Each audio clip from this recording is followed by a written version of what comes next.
Esa noche no buscaba nada, solo un café para no dormirme en la A3. Pero cuando él cruzó la puerta del bar de carretera y me sostuvo la mirada, sentí el mismo tirón que cuando un camión se te pega a la izquierda. O reaccionas ya, o te arrastra. ¿Vas a Valencia o vuelves a Madrid? Preguntó, directo, como si nos conociéramos. Madrid, dije. ¿Tú? Norte. Me llamo Diego. El bar olía a café recalentado y diésel. La música chisporroteaba desde una vieja radio. Estábamos a 1 metro de la salida, como si algo nos empujara hacia la carretera y no hacia las mesas. Me presenté. Luis. Él sonrió brevemente, y por alguna razón me sentí tranquilo.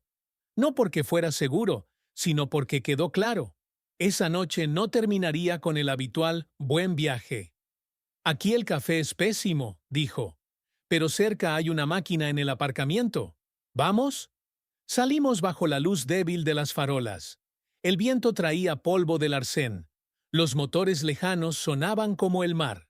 La máquina escupió 2 vasos de cartón y nos sentamos en un bordillo de hormigón. La conversación fluyó sola. Rutas, horarios rotos, sobrecargas nocturnas, despachadores que apuran cuando los frenos se calientan. Todo normal. Hasta que preguntó, ¿y tú? ¿Llevas mucho tiempo solo? La palabra solo quedó suspendida en el aire como una señal de desvío que aparece de repente en una recta. Lo suficiente como para acostumbrarme, respondí. Yo también, dijo. Aunque a veces parece que no. Nos quedamos callados. No muy lejos, un chico tiró una lata al contenedor. El metal resonó, y vi cómo quedaba espuma en el borde de su bebida. Una tontería, pero algo hizo clic en mi cabeza. Esa noche iba a mover algo dentro. Mañana descargo en Albacete, dije. Si estás cerca, nos tomamos un café de verdad. Veremos, respondió, sacando el teléfono. Dame tu contacto. A veces los planes se caen, pero si no lo apuntas, todo desaparece. Guardó mi número como Luis, Madrid, Nocturno. Yo guardé el suyo. Diego, Norte. Cuando nos dimos la mano, me quedó el calor en la palma, como si hubiera agarrado el volante después de una parada. Sin promesas, nos fuimos a nuestras cabinas. Por la mañana, el teléfono se encendió con un mensaje. Albacete no hoy. Cambio. ¿Café en Borox a las 12:30? D. Sonreí y puse sí. En la gasolinera de Borox me esperaba junto al lavado de camiones. Un breve hola, 2 sorbos de espresso de máquina buena, y ya nos estábamos riendo de historias que normalmente se quedan en el silencio de la radio. Sabía escuchar, pero aún mejor. Sabía preguntar. Preguntas incómodas, honestas, de las que te aflojan las tuercas. ¿Por qué se fue el que estaba antes de la carretera? Preguntó. No aguantamos. Yo. Viajes. Él. Esperas. Cada vez que volvía, parecía que llevaba la cuenta de cuántas noches no estuve. El amor no aguantó la contabilidad. Entiendo, dijo, y sentí alivio. Nadie me pedía volver a un lugar que ya estaba quemado. Ese mismo día nos fuimos en direcciones distintas. Pero por la noche volvimos a escribirnos. Primero fotos de la carretera, luego audios cortos en los que no se oían palabras, sino sonrisas cansadas. A la semana nos encontramos en Aragón. Otra semana después, en una rotonda cerca de Segovia. Cada encuentro era breve, como una luz verde, pero después de ellos conducir se me hacía más fácil. El primer chasquido pasó inadvertido. Estábamos en un banco frente a una cafetería cerrada cuando su teléfono vibró. Miró la pantalla, lo guardó y por un segundo en sus ojos se asomó tensión. Fingí no verlo. Al día siguiente, lo mismo. A la tercera vez dijo, «Perdona, la familia. Piensan que siempre estoy en ruta y siempre disponible».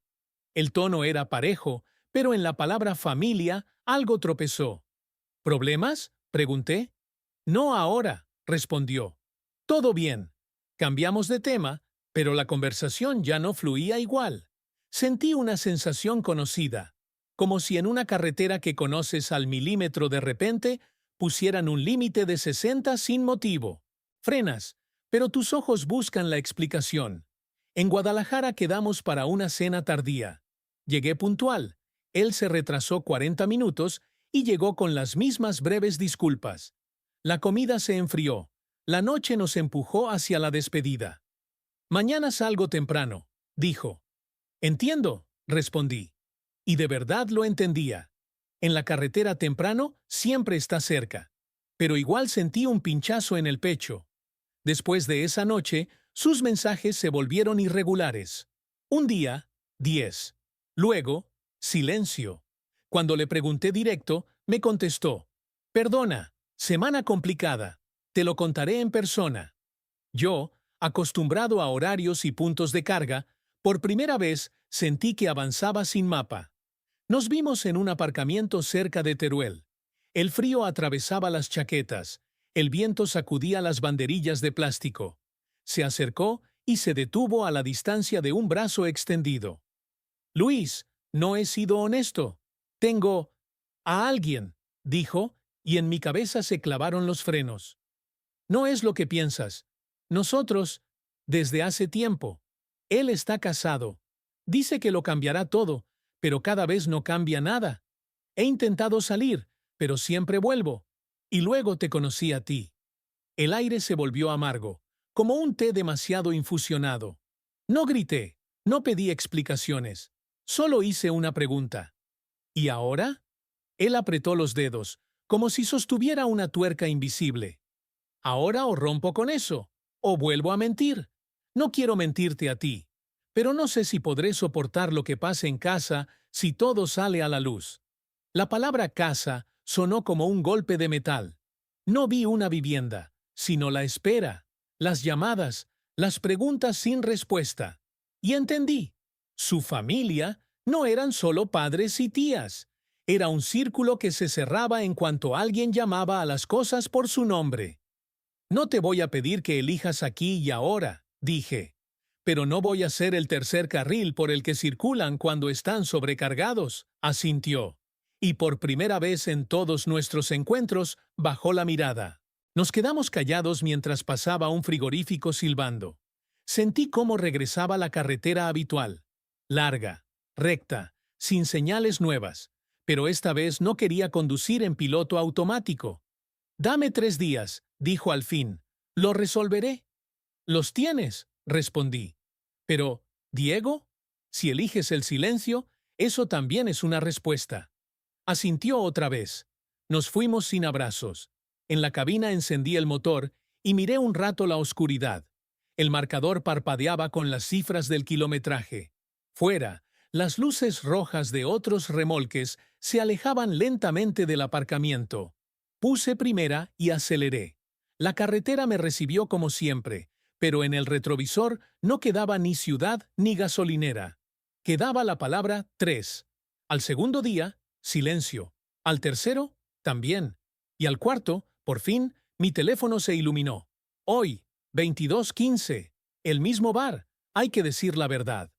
A las 22:15 entré al mismo bar donde todo había empezado. El ruido de tazas y la radio baja eran un telón de fondo que apenas notaba. Diego estaba en una mesa del fondo, con las manos entrelazadas. No se levantó al verme, solo me miró, y supe que la conversación sería corta y sin rodeos. «¿Lo terminé?», dijo en cuanto me senté. No fue limpio. Hubo gritos, amenazas. Me pidió que no lo dijera a nadie, que no arruinara su vida. Pero ya estaba arruinada hace tiempo. Lo escuché sin interrumpir. Su voz era firme, pero tenía ese tono de quien ha dejado algo atrás y aún siente el peso. ¿Y tu familia?, pregunté. No saben, pero lo sospecharán. Hoy recibí 2 llamadas que no contesté. No puedo con todo a la vez. Primero tenía que cerrar esto contigo. Bebió un sorbo de café y continuó. Luis, no te pedí 3 días para convencerme de que me eligieras. Te los pedí para saber si podía vivir con la verdad. Creo que sí. Pero no te voy a prometer que será fácil. No contesté de inmediato. Afuera, un camión arrancó y las vibraciones llegaron al suelo bajo nuestros pies. Yo tampoco te voy a prometer que confíe en ti de inmediato, dije. Te mentiste a ti mismo y a mí. Recuperar algo así no es cuestión de 3 días, asintió, aceptando el golpe. Lo sé, por eso no te pido que volvamos a vernos mañana. Solo que me dejes demostrarlo. Nos quedamos en silencio unos segundos. Luego, con voz más baja, añadió: el problema no era solo él, era el miedo. Miedo a perder el trabajo si alguien hablaba. Miedo a mi padre diciéndome que no pise su casa. Miedo a que todos esos kilómetros en la carretera fueran lo único que me quedara. ¿Y ahora? ¿Ya no tienes miedo?, pregunté. Claro que sí, pero más miedo me da quedarme igual. Había algo en esa frase que no esperaba. Durante semanas lo había visto esquivar, disimular, controlar. Ahora no controlaba nada, y tal vez eso era lo más honesto que había hecho desde que lo conocí. Nos levantamos casi al mismo tiempo. Afuera, el aire frío nos recibió como si quisiera separarnos otra vez. Caminamos hacia nuestros camiones. Antes de subir al suyo, se giró. No voy a desaparecer, dijo. Si algún día piensas que vale la pena, aquí estaré. Las semanas siguientes fueron raras. No hubo mensajes diarios, pero cuando aparecía uno, no era vacío. Una foto de un amanecer en la N630. Un audio breve diciendo: pasé por tu ruta, pensé en ti. Nada de promesas, nada de excusas. En febrero, lo vi en una gasolinera de Burgos. Me saludó con una sonrisa contenida y me invitó a tomar un café. No hablamos del pasado. Hablamos de rutas, de huelgas en el puerto, de un conductor que se había dormido y bloqueado media rotonda. Cuando nos despedimos, me di cuenta de que no me dolía. Algo se estaba acomodando, sin prisa. Pero la calma duró poco. Una tarde, mientras descargaba en Zaragoza, recibí un mensaje de un número desconocido. Sé lo tuyo con Diego. ¿Quieres que todos lo sepan? Llama. Sentí el frío subir desde el estómago. No contesté. Minutos después, otro mensaje. No juegues. Él sabe quién soy. Lo llamé de inmediato. Contestó al tercer tono. Recibí algo raro, dije sin preámbulos. Suspiró. Es él. No aceptó que lo dejara. Dijo que si no vuelvo, va a avisar a todos. ¿Y vas a volver? No. No pienso. Pero no sé qué va a hacer. La amenaza no me sorprendía. Lo que me sorprendía era su decisión. Sin embargo, el riesgo era real. Él trabajaba en la misma empresa que Diego. Conocía a colegas, jefes, incluso a su familia. Si lo enfrentas, se acabará, dije. O empeorará. Esta gente no reacciona bien a que les quiten el control. Esa noche apenas dormí. No por miedo a lo que dijeran de mí, sino por lo que podían hacerle a él.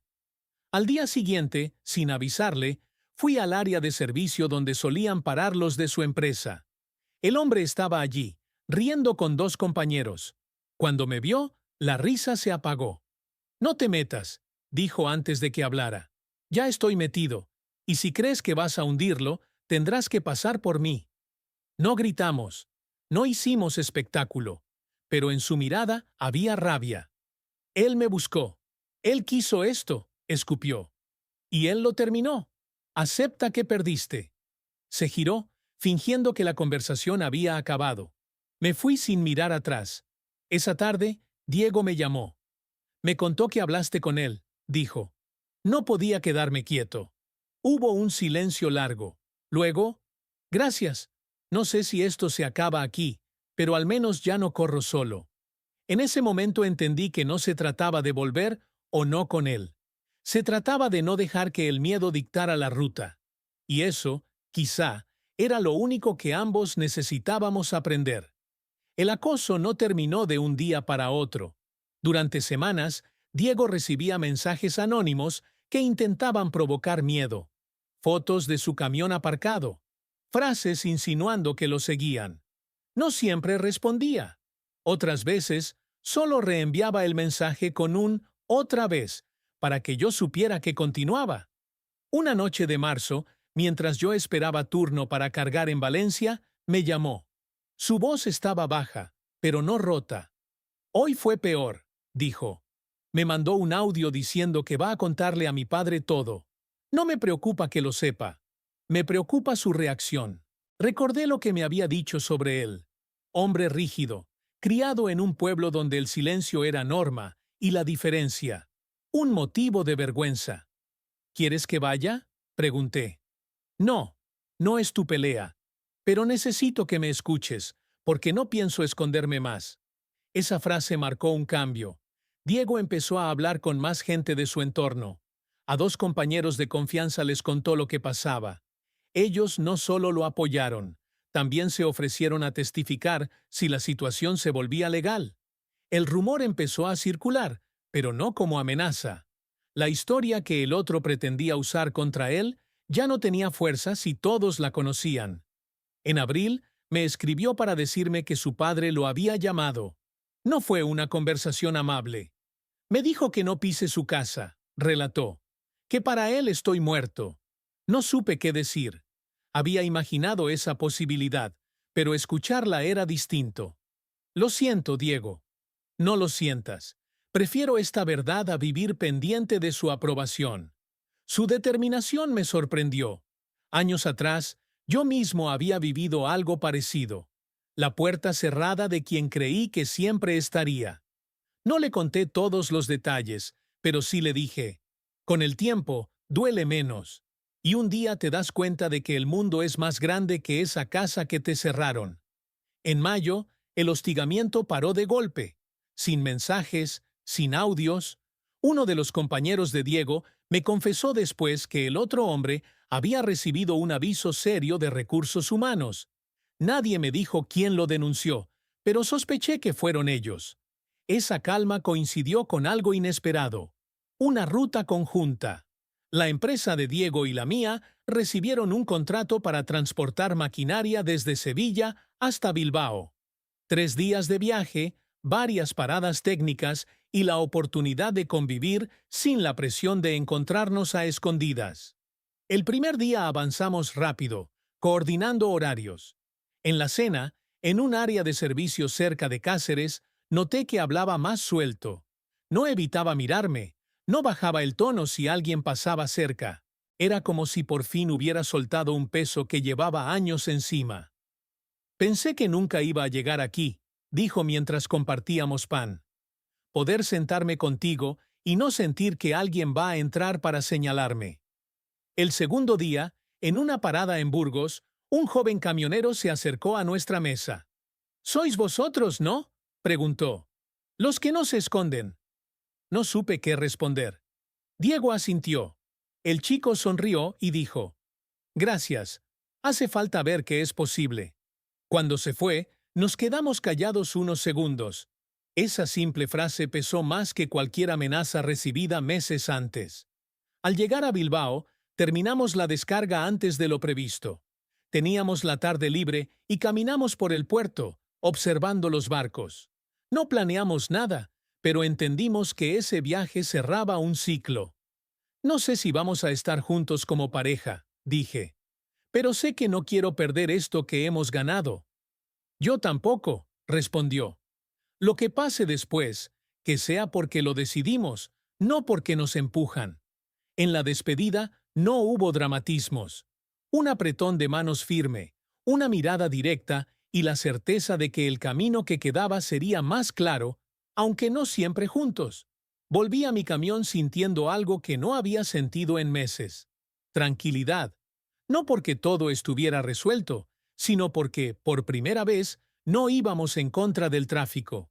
Esa noche, antes de dormir, recibí un último mensaje de Diego. «Gracias por no dejarme solo cuando era más fácil irse». No respondí. No hacía falta. Él sabía que, de una forma u otra, esa promesa ya estaba cumplida. En junio, la rutina volvió a absorberme. Rutas largas, noches en áreas de servicio, llamadas rápidas a casa para avisar que todo iba bien. Diego y yo hablábamos menos, pero cuando lo hacíamos, no había tensión.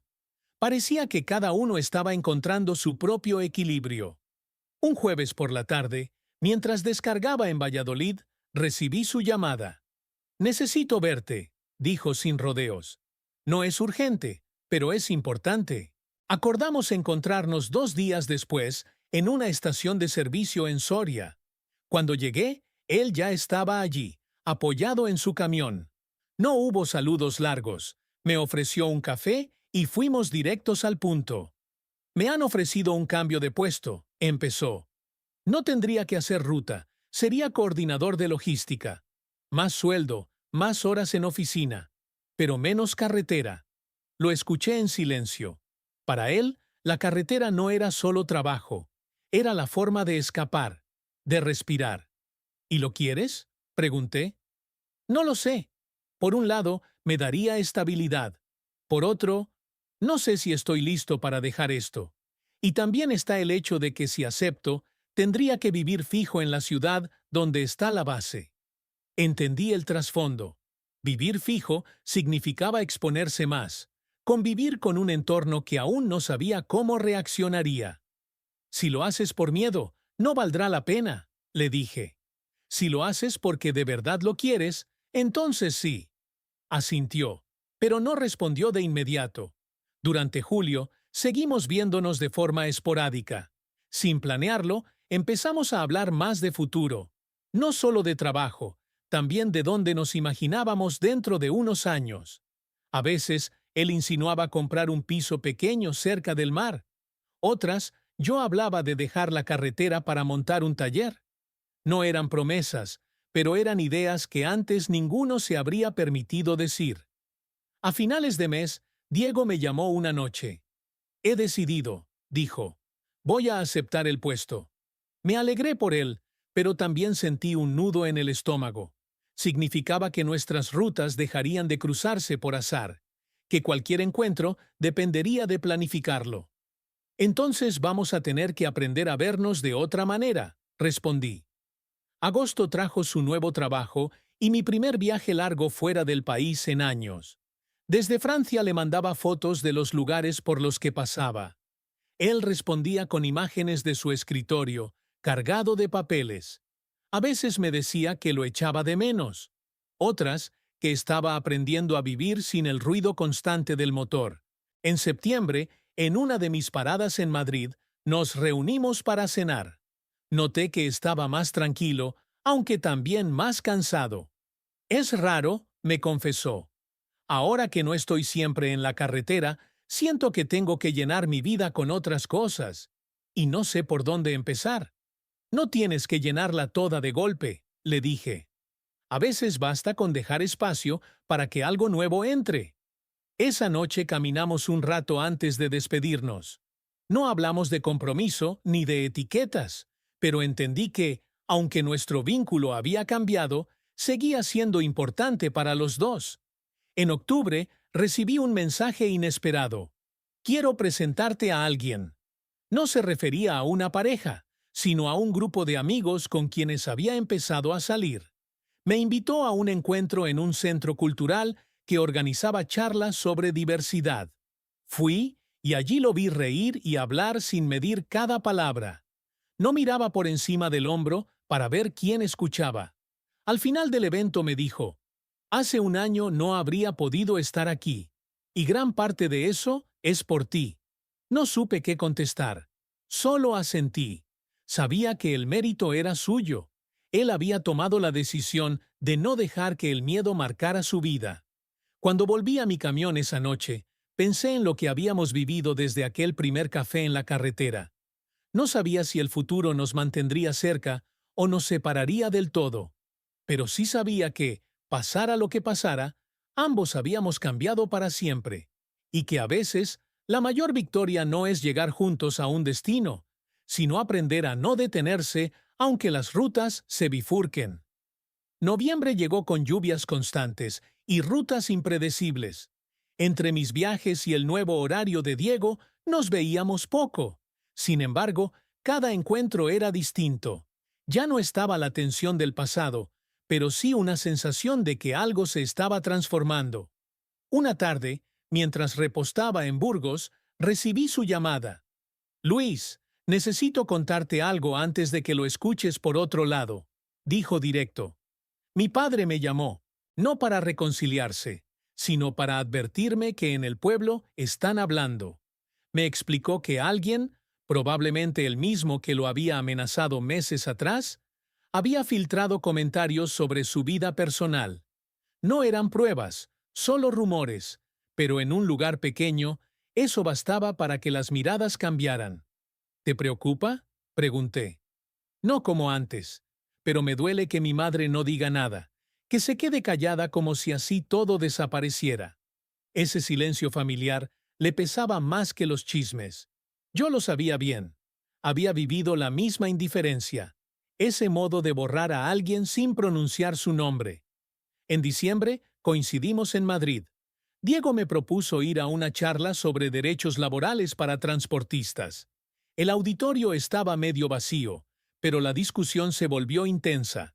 Un joven denunció casos de despido por orientación sexual en empresas del sector. Nadie respondió. Diego levantó la mano y, sin dar detalles personales, habló sobre la necesidad de romper con el miedo. Su voz no tembló. Al salir le dije, «Hace un año habrías evitado esa situación». «Hace un año yo todavía pensaba que callar me protegía», respondió. Ese día entendí que ya no era el mismo hombre que conocí en aquel bar de carretera. Las fiestas de fin de año nos agarraron en rutas distintas. El 31, a medianoche, me envió un mensaje. No sé qué pasará en 2025, pero sé que no quiero que lo pasemos como extraños. Le respondí con un «de acuerdo», que para mí significaba mucho más. En enero, su vida dio otro giro. Me llamó para contarme que había decidido mudarse a un pequeño piso en la ciudad. No es junto al mar como soñaba, pero es mío, y quiero que vengas a verlo cuando puedas. Fui 2 semanas después. No era grande, pero se sentía como un lugar elegido, no impuesto. Pasamos la tarde hablando de todo, de trabajo, de rutas, de planes. Al despedirme me dijo, no sé si lo nuestro es una relación, una amistad o algo intermedio, pero sé que, si no hubieras estado ahí, yo seguiría huyendo. No respondí con grandes frases, solo asentí. Sabía que, aunque nuestros caminos no fueran paralelos, se cruzarían cuando fuera necesario. En marzo, me escribió para contarme que el hombre que lo había acosado había dejado la empresa. No supo si fue por decisión propia o presión interna, pero la amenaza desapareció. «Ya no miro por encima del hombro», me dijo. «Y eso no tiene precio. La última vez que lo vi fue en abril, en un área de descanso cerca de León. Yo iba al norte, él al sur. Tomamos café de máquina, como la primera vez, y hablamos de planes. No prometimos nada, no hicimos pactos imposibles. Solo nos despedimos con la certeza de que habíamos sobrevivido a lo peor. Mientras arrancaba mi camión, pensé en lo que nos había unido. No fue solo la atracción inicial, ni las coincidencias en la carretera, sino la capacidad de enfrentarnos a lo que nos quería dejar sin voz. Y eso, más que cualquier etiqueta, era lo que nos mantenía en contacto. Ahora, cuando conduzco de noche y veo un área de servicio iluminada en medio de la oscuridad, recuerdo que ahí empezó todo. No sé si habrá un final definido para nuestra historia, pero sé que, pase lo que pase, hay cosas que no se olvidan. Y entre ellas está la certeza de que, a veces, la mayor victoria no es encontrar a alguien que te acompañe siempre, sino aprender a caminar sin bajar la mirada, incluso cuando la carretera se vacía.